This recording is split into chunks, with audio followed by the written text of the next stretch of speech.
We got to talk about this one. A disturbing trend has emerged when it comes to Penn State football recruiting.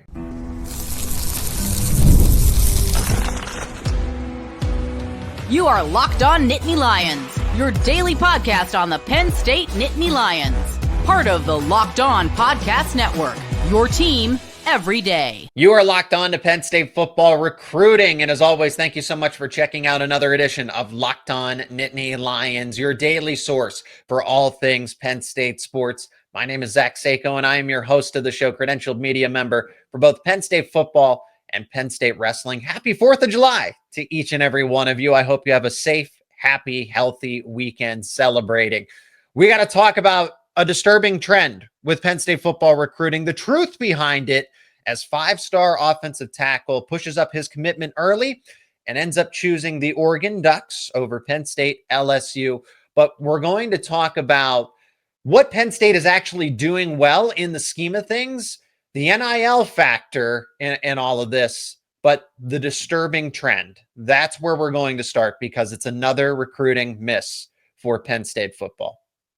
Immanuel Iheanacho, whether or not Penn State had a legitimate chance, I think everyone would say something different. I'll give you my opinion here. But Iheanacho from the Maryland area, Georgetown Prep High School, five-star offensive tackle. That's consensus across the board. I would say, conservatively speaking, he is a top 20 player overall in the nation. And he's going to go all the way across the country to Oregon. Penn State was the local school. They made his final three. LSU was in there as well. And the disturbing trend that has emerged here is when Penn State's going up and battling against some of the nation's best, Oregon, Ohio State, USC, the teams that are recruiting that are at least the hottest in the current cycle, or teams that are routinely difficult to beat, right? Ohio State, for example. Penn State seems to rarely win those highly contested recruiting battles. Now, that's not to say that Penn State can't recruit at all. I mean, they are going to be pushing 25 plus commitments in this class of 2026. But Penn State fans, I think people that are following this team closely know that this cycle has been particularly disappointing. But let's look at the wins here. They still landed most of the top prospects in the state of Pennsylvania, aside from, Joey O'Brien, Grayson McHugh. And some of these commitments in this class of 2026 are extremely underrated for Penn State. I mean, one of them, I know will be a five-star at the end of the day. That's Kevin Brown. But he's not the only one that's being severely underrated here in this class of 2026 cycle. But that's not what everyone's going to care about. It's when is Penn State actually going to win a highly contested recruiting battle? Because this seems to have become par for the course when it comes to the Nittany Lions. The class is good. It checks a lot of boxes. Penn State addressed a ton of needs. But here's the elite word again. It is not elite. And this goes back to James Franklin, what he said after losing to Ohio State. Was it 2018 or 2019, where he said, hey, we're good, but we're not elite. And that is somewhat a reflection of what he said a long time ago, still showing up here just outside of the football field. Recruiting classes, for example. But Penn State has now been swept for top prospects in not only this cycle, but I would argue 2025 as well. It's already named a couple of them, Grayson McHugh, Joey O'Brien. Not to put salt in the wound here, but Kari Adams, you can now add Immanuel Iheanacho to this. Luke Wafel, younger brother of Owen Wafel, who is on the team. I'd throw somebody else in there. Damari Simeon was a highly touted defensive tackle prospect that Ohio State ends up winning that battle. All priority prospects for the Nittany Lions. And then you can take it back to 2025. Some of you, maybe you remember names like Matt Zollers, top quarterback prospect. Missouri wins that battle. Jaden Blair, speaking of defensive backs that Penn State misses out on to Notre Dame. And if we want to count this one, Jaden Woods was actually committed to Penn State, but ultimately chose the Florida Gators. Did Penn State ever have a chance with Iheanacho? I personally believe so. I think if all things were equal, which means NIL offers were comparable or maybe relatively exactly the same, I think Iheanacho ends up in Happy Valley. He alluded to it. He even took a photograph of him teasing a commitment and had to explain this was really tempting, but I'm still not committed. But basically saying that Penn State may have been his top choice had all things been equal. There's a reason that Penn State was in his top schools, and moral victories aren't going to matter in this case. I understand that. Relationships still matter in recruiting. Brian Smith, when we bring him on to talk about recruiting, he emphasizes that again. He's been following this for so long, so he gets it. Penn State recruited Iheanacho for a long time. But as we have seen, this is what I'm pointing out, is that relationships may matter. You might recruit a prospect, a player for a long time, build a strong foundation, have the family on board. Iheanacho's parents certainly liked Penn State, but as we've seen, the almighty dollar will usually be that deciding factor in the end. Now, I'm going to explain the truth behind all of this. Why is this happening? It has to do with NIL, but what about it with Penn State? That is coming up next here on Locked On Nittany Lions. And this episode is brought to you by Game Time. You got to download the Game Time app because buying tickets to your favorite events should not be stressful. Game Time is the fast and easy way to find tickets for everything: sporting events, concerts, comedy, theater events, you name it. Game Time makes getting concert tickets faster and easier than ever. And get this, prices actually drop as it gets closer to showtime, and you can save up to 60% off with killer last-minute deals. And that's not the only thing that you'll find on Game Time. Major League Baseball tickets, WNBA, Penn State football tickets. Yes, even in the offseason, if you're looking to get Penn State football tickets ahead of time, you can find them over on Game Time's website or the Game Time app. And the best feature, especially if you've never been to Beaver Stadium, it's panoramic seat views of the stadium, of the venue, before you buy. So you're not second guessing. You're not wondering what it's going to look like from that point of view. There are no surprises. Just take the guesswork out of buying tickets, and you can do that with Game Time. Download the Game Time app, create an account, use code LOCKEDONCollege for $20 off your first purchase. Terms apply. Again, create that account. Redeem code LOCKEDONCollege, LOCKEDONCOLLEGE, Locked On College for $20 off. Download the Game Time app today. Last minute tickets, lowest price guaranteed. The issue here is that Penn State can't win these headline recruiting matchups. And there might be maybe one. No, it's absolute zero, at least recently over these past two cycles. So let's get into the truth of all of this. Why it seems to be this way, but it's not entirely as bad as it may seem. Why can't Penn State just win one of these recruiting battles? NIL is not the reason, but it is a factor. And when these battles are close, it's usually the deciding factor. I'd probably say 99% of the time it's going to be the deciding factor. Penn State's strategic with its NIL. Let me explain, because Penn State, I don't know, has an issue with how much NIL it has, but how it's being used, how it's being organized, how it's being utilized. This was a great point that was recently brought up on a show that I just did with Pat Corbler, came on as a guest from Black Shoe Diaries. Donors are not exactly privy to writing checks for every single player or prospect.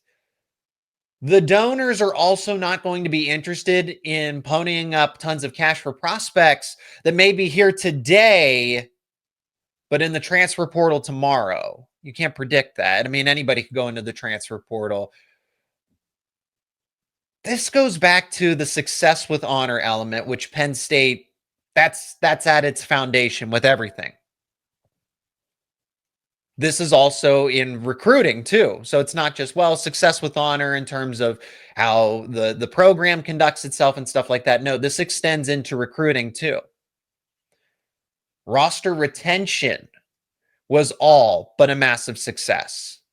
It was everything. I mean, you had Kobe King and KJ Winston go off to the NFL, but every other player returned when it seemed unlikely. I mean, there were rumors going around that Kaytron Allen wasn't going to be back, or maybe it was Nicholas Singleton and Drew Aller was getting at least first-round interest. So what if he goes into the NFL draft? Think about that for a moment. So recruiting takes a hit, but lest we forget that the roster retention blueprint that Penn State put together this offseason was almost every single player, aside from those two, had come back. Aside from Kobe King, KJ Winston, every player returned. The donors, people that have to crowdfund, have to source, bring all the resources to NIL, they will gladly support the players that have supported Penn State. Because what has a high school prospect done for Penn State at the end of the day? Nothing. At least not right now.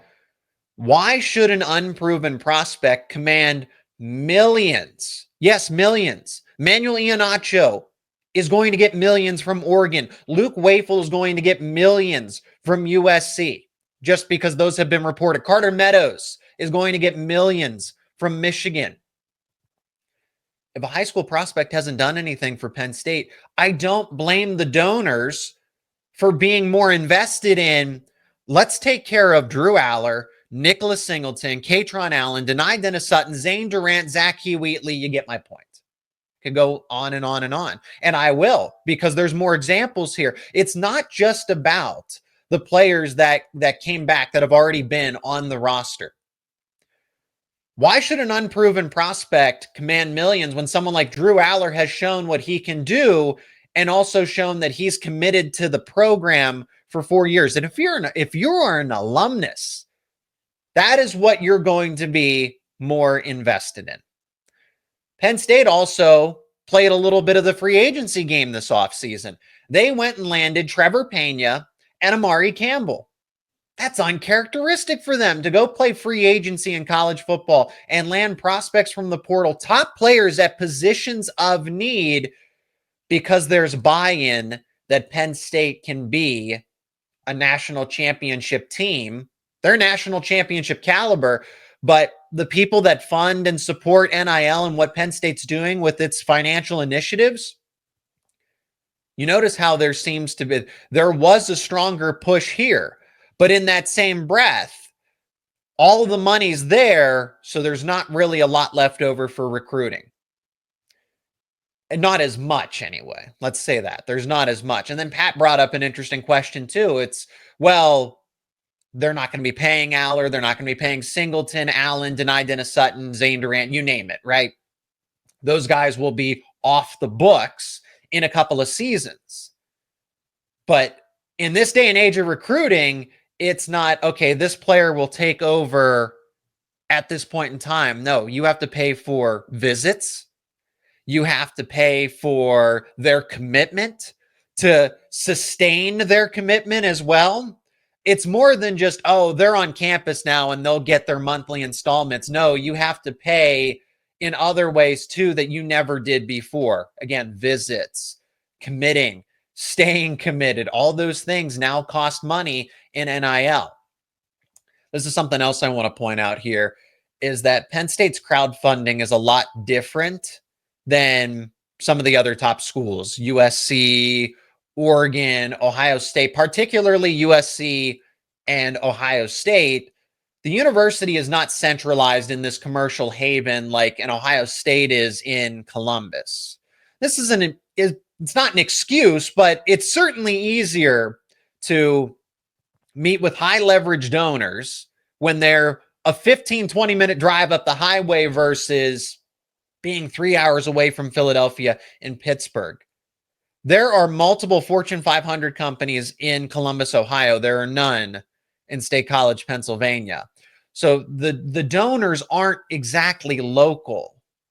and you can't meet with them routinely. If you're going to make a hefty investment, you probably want to meet with that person and just have dinner, that kind of thing. Just at least some formalities, right? Penn State's also bankrolling some other heavy projects. How many schools are doing the $700 million stadium renovation? Not many. So the point of it here is that Penn State isn't broke. They have the money, but it is, how is it prioritized? Where is it being spent?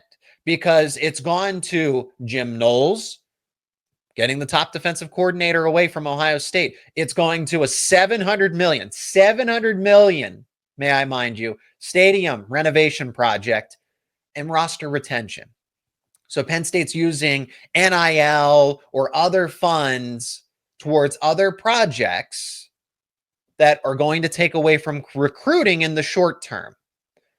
Now, I have the final answer to all of this, because this may seem bad, or that recruiting's never going to be fixed, that Penn State's going to be stuck in this situation, but that's not the case. The final answer to all of this is coming up next here on Locked On Nittany Lions.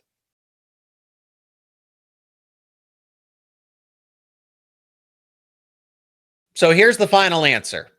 Penn State does win recruiting battles, but it's not the ones that make the headlines.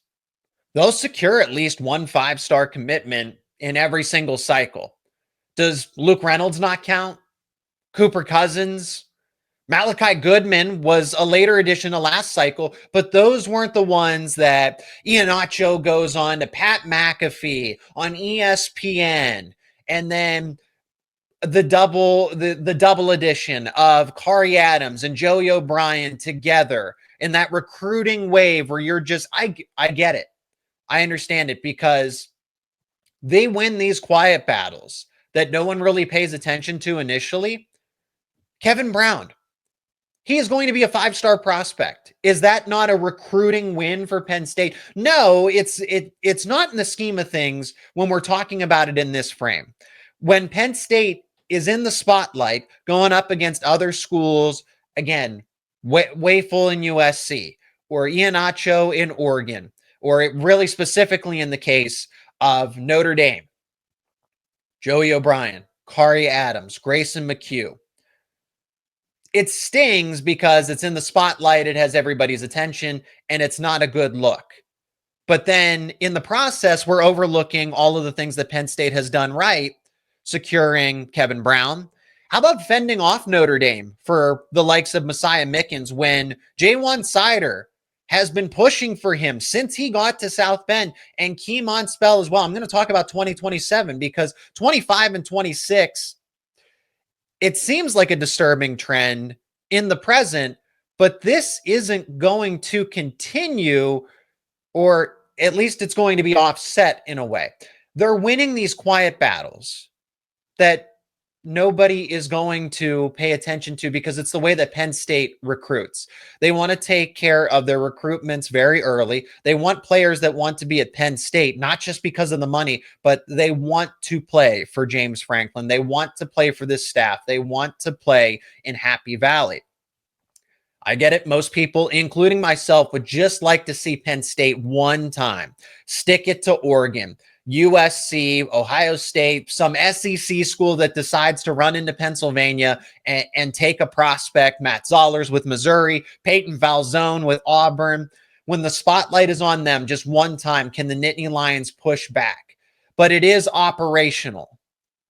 Penn State finds the diamonds in the rough early. They don't want to get into these recruiting wars. They don't want to get into these recruiting battles like this. They want to scout the way that they do, which is find those players before the consensus rankings catch up. They don't care about the rankings. They're going to find the prospect, because no commitment happens on accident. If Penn State likes a prospect, they will take and they will push for that commitment. No commitment happens on accident or something that they regret. Penn State is quiet about its recruiting. They're calculated, and to an extent, they're still effective.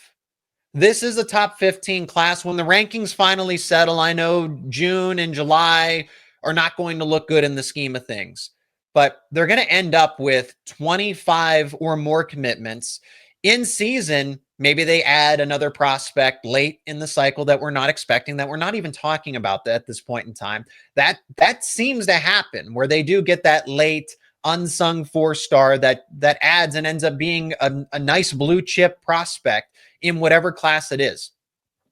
So the frustration is valid. It's also going to get a lot better, because if you notice in the class of 2027, and I know this is so far out, nobody is signed. I get that. However, at least at this point in time, if we want to go off the recruiting rankings, Keemon Spell, number 1 running back in the nation, committed to Penn State and has verbally shut down his recruitment. Khalil Taylor, top 30 player in the nation, top 3 wide receiver, something that Penn State hasn't had a luxury of in recent memory, shut down his recruitment. You have 2 players right now that are top 10, a top 30 and a top 10 prospect in the nation. Both of them have verbally shut down their recruitment, meaning that they're not going to take any visits. They are locked in to Penn State. And then another prospect who's top 50 in the nation could be a 5-star in Leighton Von Brandt. 3 players that are committed, 3 players that can end up being 5-stars. That's what breaks the trend. And this was all done quietly, taken care of well in advance. Do you want to get into a heavy recruiting battle with Keemon Spell in the heat of the cycle? In the middle of 2020, in summer of 2026? No, you want to take care of that commitment now if you can. And that's what Penn State is best at. They're very good at identifying talent way ahead of schedule before everybody else, finding those diamonds in the rough. Abdul Carter, Drew Aller, any of them. So it looks bad, but it's not all that bad. Totally get it, though. The headline battles, they're frustrating. But when you actually zoom out, Penn State is still building strong classes, probably just not in the way that everybody is going to want to see it unfold, but it is, and Penn State's still doing a good enough job, and that's why they are a national title contender going into this season. And that's going to do it for this edition of Locked On Nittany Lions. Appreciate each and every one of you for checking out this episode. Happy 4th of July. Again, I want to reiterate, have a safe, happy, healthy weekend celebrating. Thank you again for the support on the channel. Thank you to the everydayers out there. If you're not an everydayer, become one, subscribe to the YouTube channel and wherever you get your podcasts for the latest conversations around your favorite Penn State sports teams.